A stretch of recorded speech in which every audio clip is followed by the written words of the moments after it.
Welcome back to our channel. Make sure to like and subscribe. Comment down below if you love communism. And make sure you keep watching our video if you want to know more about Marxism and Invisible Man.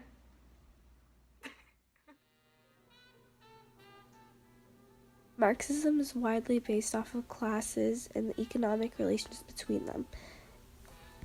The struggle between the classes is what causes Marxism to exist and form the main idea around it.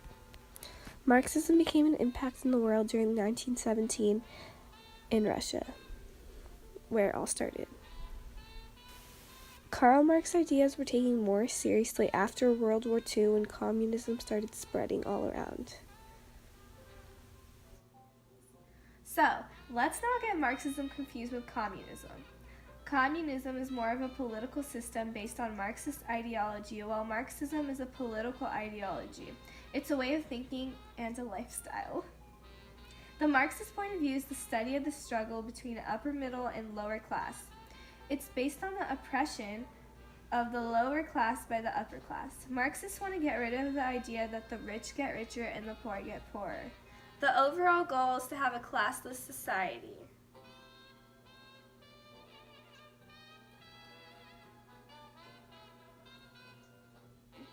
The 1930s marked the beginning of the Great Depression, which affected the rich and the poor and caused unemployment for millions of Americans. Marxism is to stop the exploitation of the working class, and during the Great Depression, the working class was hit extremely hard.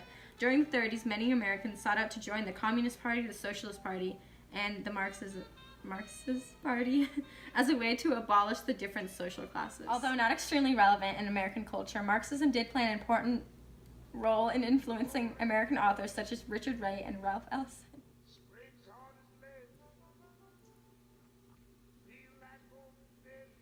For background information on Ellison, he never fully rejected the notion of Marxism, but is not entirely for it. One thing for sure is that he himself is against communism. One of the most obvious scenes of Marxism in the book has to do with the whole concept of liberty paints in Chapter 10 of Invisible Man. The whole capitalist idea of the liberty paint and the purest white fits the whole theme of Marxism seen in this chapter specifically. Because Marxism deals with the framework for a society, or more specifically communism, the idea of the optic white paint serves to wash out the symbolic relation between the black base that represents the black community. Based on Allison's background with how he personally feels about Marxism, it is easier to see how he analyzes this concept that applies to the idea of liberty paint.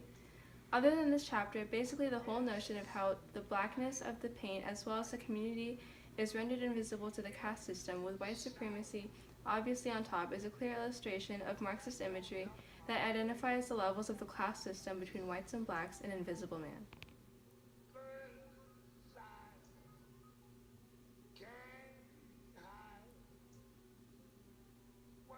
Richard Wright and Ralph Ellison had met through mutual friends. Richard Wright was an active member of the Communist Party. His participation in politics reflected on his writing through his novels. He is best known for his novel, Native Son. This protest novel sparked up a revolution in writers, especially black novelists. In the 1930s, Ellison was fighting side by side with the communists. Then in the 1960s, Ellison tried to distance himself from the radical past. When he became Ellison's mentor, he developed his own artistic version that went beyond Wright's social realism. However, Wright was rejected by the black working class, whereas Ellison was comfortable in both worlds. Ellison writes Invisible Man and gets famous from it.